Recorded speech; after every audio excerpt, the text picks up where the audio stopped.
Hi, I'm Laura Flanders of The Laura Flanders Show, where I interview the best thinkers and doers of our time. On TV, the show premieres Sundays at 11:30 Eastern on PBS World and at the Laura Flanders Show YouTube channel. You can join my guests and me every week there in the live viewing party, and then catch us all week on public television stations.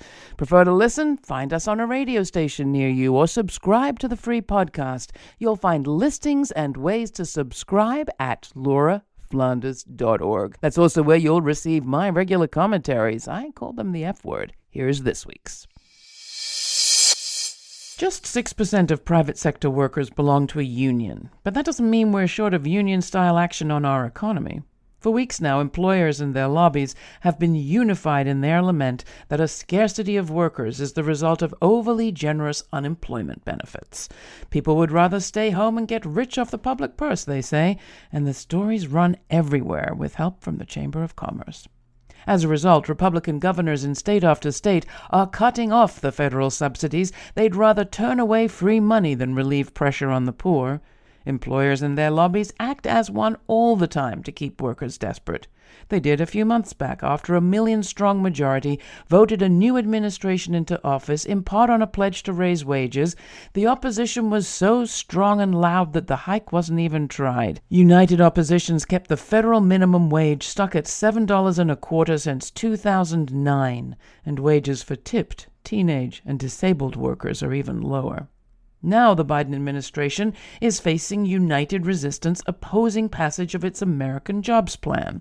There may be bosses who back better bridges and airports. That's good for their transport, but they're not about to invest billions in childcare or elder supports. And if you think the anti-affordable childcare lobby is strong, you need to meet the mob opposing universal health care, even after a deadly pandemic. So, are workers staying home because they can?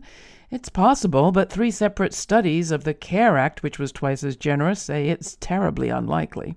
Far more likely is that a lack of childcare and public transport and affordable health care and continued fears of COVID are keeping people home when humanly possible.